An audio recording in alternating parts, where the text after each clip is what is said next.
a bit. Got a chance to shake hands with him. Got a chance to sit with his daughter at church today and kick a little dialogue about things.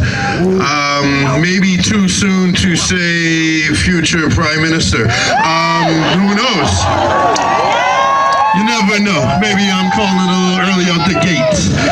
But I'm sure we have a lot of support behind this man. I know I stand behind this man. Please make some noise for the one and only Hillier!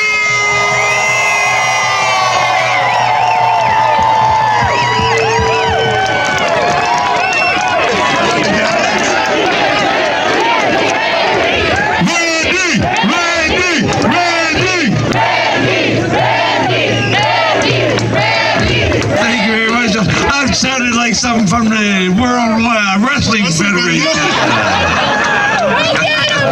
Listen, it's marvelous to be in Stratford today. It's marvelous to see thousands of people out here today, all wanting one thing: no more lockdowns. No more lockdowns. It's a nice, simple, easy message, and it's a truthful message. And that's not what we've had much of in our country for the last 13 months. We haven't had truth. We haven't had honesty. Our governments, and this is hard for many people, I realize. We've always thought, well, governments may be a little bit sketchy. They may be a little bit skanky from time to time. But we never thought they would be outright liars. And that's what they've done. They've been lying to us. And this is hard for us to believe as Canadians that our governments would lie, that our public health experts would lie. But that's what they're doing. And we can cut them some slack for that first 2 weeks or maybe 3 weeks. We can give them some latitude and be charitable that maybe there was the misinformation and the uncertainty. But the evidence has been clear. It's been overwhelming. You've heard a bunch of it today, but we've known it for a long time. And what's happening is what COVID is showing us is that there is really a war for the hearts, the minds, and the souls of Canadians. There are those of us who know what Canadians are, that we're free, that we're honest, that we're truthful, that we have faith and we have families, and then there's others in our society who don't like freedom. They don't like faith, and they're winning the war right now. They're winning the war, but they're not going to win the war. They might be winning some of the battles, but they're not going to win the war. And I'm going to share this little story. Last week, I got a call from a gentleman who is a Canadian soldier, served in the Korean War, that forgotten war, and his name was Bill Black. And the youngest people who served in the Korean War are now about 90 years of age and more. And Bill Black called me up, and he was very disheartened, he was sad, he was angry, because the 70th anniversary of the Korean War was not going to be held again this year in Ottawa. And these people are not going to last much longer. They're not going to have the opportunity for many more anniversary commemorations and remembrance of that forgotten war. And so I said, Bill, I'll be happy to go to the Korean War Memorial with you. And he said, well, we're not allowed. We've been told that we're not allowed. And I said, well, I want to go. And he said, well, if you want to go, I want to go too. And he said, there's a veteran from the Battle of Kapyong the last surviving member from the 2nd Battalion of the Princess Patricia's Canadian Light Infantry, who fought in that battle, that battle for 3 days. The Patricias got a presidential citation for their valor in that battle. And he's one of the last surviving soldiers from that battle. And he lives in Ottawa area. He said, well, he wants to be there. So we went there on Friday morning. And we had about 10 veterans from the Korean War who were out at the War Memorial. And we had about 10 or a dozen young Canadian veterans who were much younger than Ron Burgon, but also members who served, who came out to that War Memorial.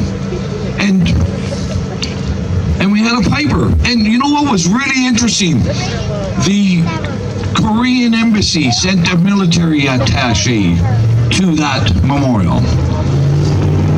And the military attaché brought chrysanthemums, one for each of the Canadian soldiers who died at the Battle of Capion. And at the end of the ceremony, those old vets and those young vets went and took the poppies off their breast and pinned it to the chrysanthemums on the memorial. And I say that story because it's really a powerful story when we look back at it. The Battle of Capion, there was the battalion of Canadian soldiers facing a brigade of communist Chinese and North Korean soldiers. They were outnumbered 10-1. And this small group of Canadian soldiers stood their ground. Yes. Stood their ground day and night. And they fought back. And they won. And that's what Canadians do when we stand our ground. We win. No matter how big the odds are against us, we win. But it was really important because that Korean attaché that was there, our Canadian government didn't send anybody to that Remembrance Day service. But the Korean embassy did. And here's the difference. The Koreans, many Canadians have forgotten or taken for granted the importance of freedom. Yes! But the Koreans, they're reminded every day of how important freedoms are. Yes. They just have to look across the demilitarized zone and they see what it is for a country without freedoms. They look across and they see North Korea and they see poverty and they see gulags and they see oppression and they see tyranny and they know what freedom is all about. And they brought those chrysanthemums and they came out to pay respect and to honor those Canadians who stood their ground at Capion. And I'm going to say, we need to stand our ground. Yes. We're standing our ground in Stratford. Yesterday we did it in Peterborough, in Hamilton, in Barrie. We're going to keep doing it everywhere across this province.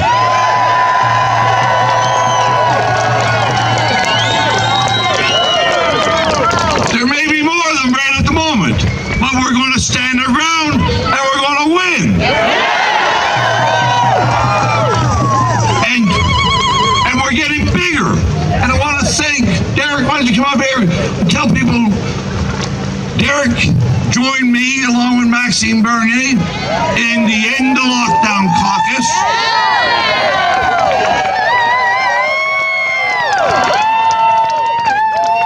And we're growing. You know, it was lonely in April last year when there wasn't many elected members speaking out.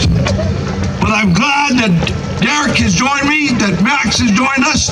About 60 elected members across the country have joined us.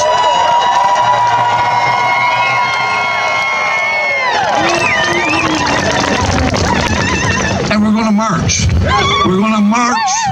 And we're going to march until we are free again. Free to worship. Free to travel. Free to speak. Because Canadians are free and freedom is our nationality. There is no other outcome. There is no other choice. These kids, our future is with freedom. Thank you very much. Let's keep going. Join up, no more lockdowns. No more lockdowns. And every time anybody wants to bring a piece of equipment, anytime any municipality wants to put up the barricades, we've had some troubles and some obstacles this morning, but we will get through every obstacle they put up.